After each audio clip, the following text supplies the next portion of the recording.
पृथ्वी को लेकर के आए, हरी भरी भूमि दिखाई दी। बोले ये वृंदावन है, इसका विनाश कभी नहीं होता है। और कहते हैं हिरण्याक्ष आ गया सामने वराह भगवान के, और वराह भगवान से लड़ने के लिए तैयार हुआ। नारद जी पहले मिल गए थे। नारद जी नारायण श्रीमन नारायण जय नारायण नारायण करते करते आए, और हिरण्याक्ष ने नारद जी को पकड़ लिया। बाबा ये नारायण नारायण करना जानते हो कि युद्ध करना भी जानते हो? बोले भैया मैं युद्ध करना नहीं जानता, लड़ना नहीं जानता। तो बोले क्या जानते हो? बोले मैं लड़ाना जानता हूं। लड़ना नहीं जानता लेकिन लड़ाना अच्छे से जानता है। अरे तो कोई लड़ने वाले का नाम बता दो, बड़ी हाथों में खुजली हो रही है, कोई ऐसा योद्धा बताओ जो मुझसे युद्ध कर सके। नारद जी ने कहा देखो एक वराह पृथ्वी को लेकर के आ रहा है, जाओ उससे युद्ध करो, और ऐसी खुजली मिटेगी कि कभी खुजली चलेगी ही नहीं। जाओ। हिरण्याक्ष आ गया और महाराज वराह भगवान का रास्ता रोक लिया। बोले रुको। बोले क्या बात? भगवान पृथ्वी को ऐसे रख करके लेकर के आ रहे हैं, और हिरण्याक्ष आगे आ गया और कहने लगा बोले ये पृथ्वी हमारी है ना। अब देखो लड़ने का तरीका मैं आपको बताता हूं, किसी से लड़ना हो तो कैसे लड़ो। अब कोई अपनी गाड़ी, नई गाड़ी लेकर के आ रहा है शोरूम से। अरे बढ़िया गाड़ी निकलवा करके लेकर के आए हैं, और रास्ते में पहुंचे तो रास्ते में खड़े हो जाओ। अरे क्यों रास्ता रोक कर खड़े हो? स्टीयरिंग को पकड़ लो। क्या बात है? बोले ये गाड़ी मेरी है। कहां लेकर के जा रहे हो? हिरण्याक्ष ने ऐसा ही किया, वराह भगवान का रास्ता रोक लिया और कहा कहां जाते हो? बोले क्यों, क्या तकलीफ है? ये पृथ्वी हमारी है। अच्छा मुझसे युद्ध करो। और कहते हैं ऐसा घनघोर युद्ध हुआ। 2 बार तो वराह भगवान की गदा को ही इसने नीचे गिरा दिया। बड़ा बलशाली है हिरण्याक्ष। 2 बार गदा को नीचे गिरा दिया, और कहते हैं तीसरी बार में भगवान ने ध्यान करके गदा का ऐसा प्रहार किया कि हिरण्याक्ष का माथा फट गया, धरती में गिर गया। हिरण्याक्ष का कल्याण कर दिया भगवान ने। और भगवान पृथ्वी को लेकर के आए, और ब्रह्मा जी ने सृष्टि का निर्माण आरंभ किया। छाया से कर्दम ऋषि प्रकट हुए हैं। काल मनवंतरों की गणना का वर्णन किया गया है, और ब्रह्मा जी ने अपने शरीर के 2 भाग किए। एक भाग से मनु महाराज को प्रकट किया, एक भाग से शत्रुपा महारानी को प्रकट किया है, और कहा आप सृष्टि का निर्माण करें। ये मनु महाराज की हम सब संतान हैं। हम सब किसकी संतान हैं? मनु महाराज। हम मनु की संतान हैं, इसलिए हम मानव हैं। भाई ये बाद में है कि ये सेठ जी हैं, ये पंडित जी हैं, ये सोनी जी हैं, ये सैनी जी हैं, ये बाद में, लेकिन सब पहले क्या है? मानव है। हम सब मनु की संतान हैं, हम मानव है। और कहते हैं मनु महाराज के यहां पर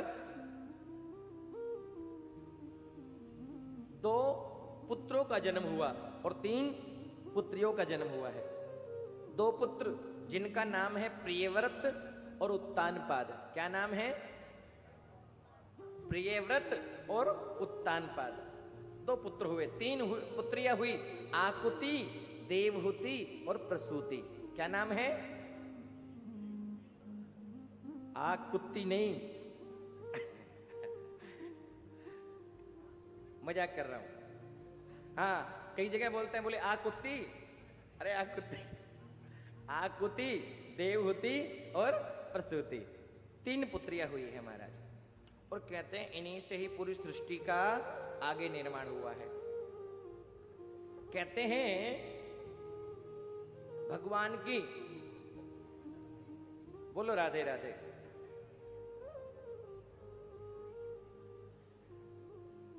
आकुति जो मनु महाराज की पहली पुत्री है, उनका विवाह हुआ रुचि प्रजापति से।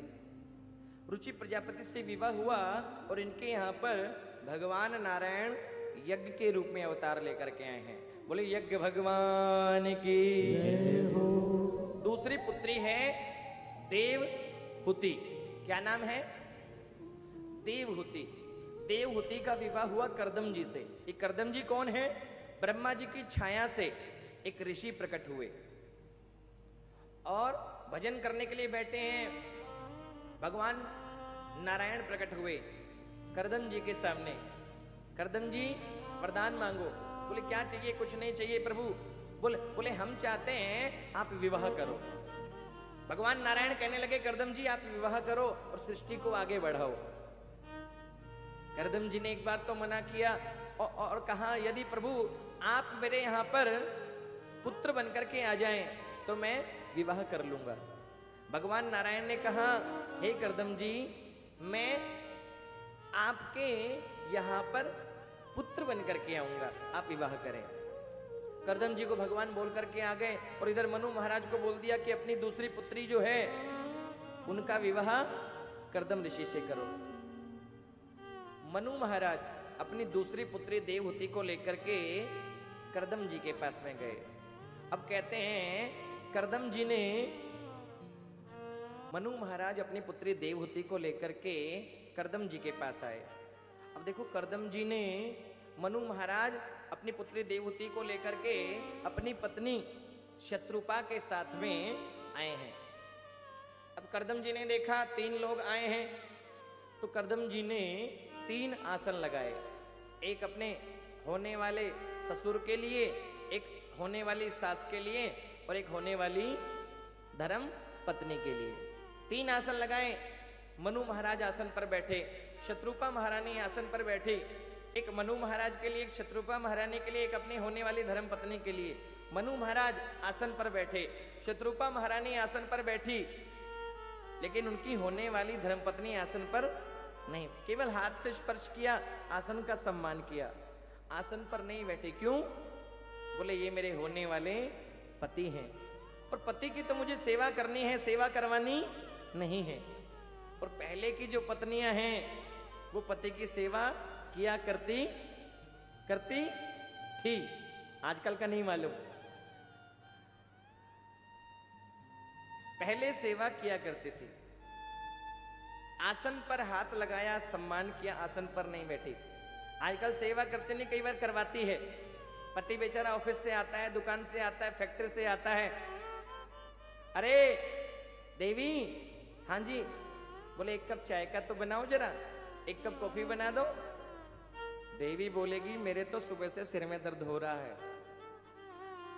अच्छा तुम्हारे सिर में दर्द हो रहा है तो मैं ही चाय बना लूंगा, तुम आराम करो। और पति बेचारा चाय बनाने के लिए जाएगा तो पीछे से आवाज आएगी, बोले सुनो हो के? बोले हाँ। बोले चाय बना रहे हो? बोले हाँ। बोले मेरे लिए भी 1 कप बना ले हो। तो आजकल तो थोड़ा ऐसा भी हो जाता है, लेकिन पहले देवहूति माता ने केवल आसन को स्वीकार किया, बैठी नहीं। और कहते हैं मनु महाराज ने अपनी पुत्री देवहूति का कन्यादान करदम जी को किया है। बड़े सुंदर तरीके से विवाह संपन्न हुआ। बड़ी सेवा करती है। देखो पत्नी जो है 3 प्रकार की होती है, मैं कई बार बताता हूं। कितने प्रकार की होती है पत्नी? एक होती है पत्नी, दूसरी होती है धर्म पत्नी, एक पत्नी, दूसरी धर्म पत्नी और तीसरी होती है वाइफ।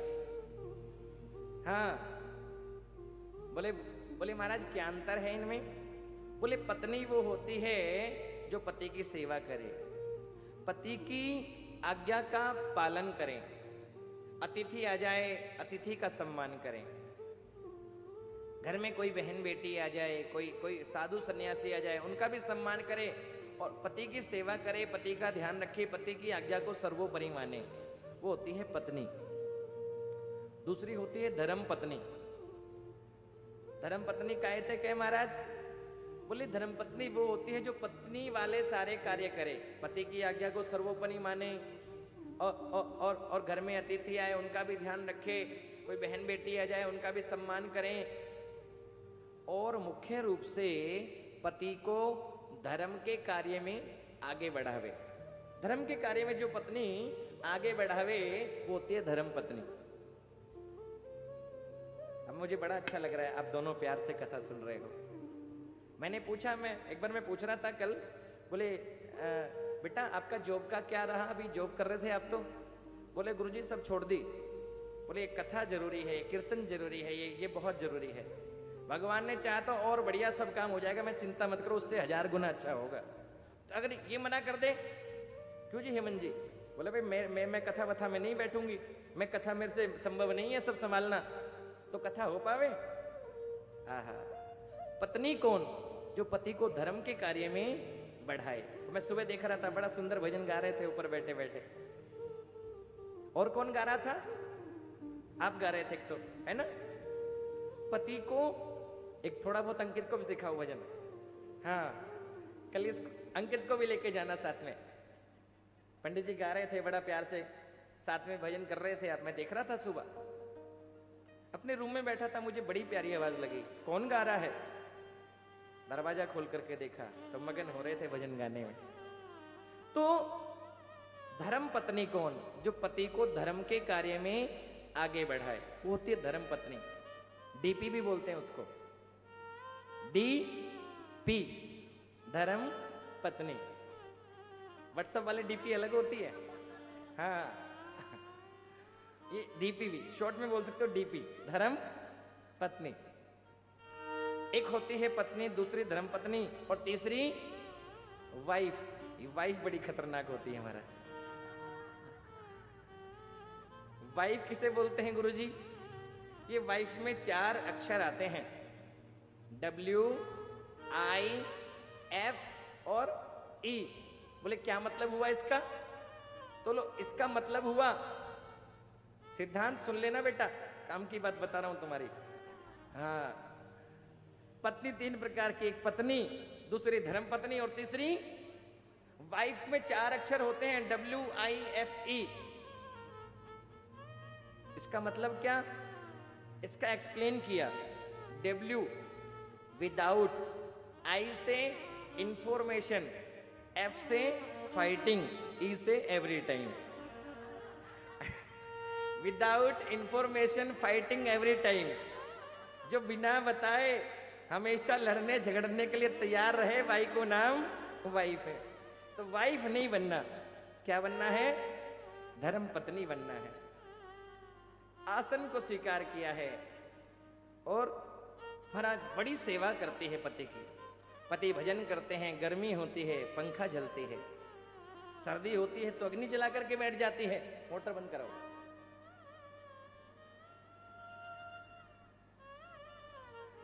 तो पंखा जलती है, पति की सेवा करती है, पति का बड़ा ध्यान रखती है महाराज।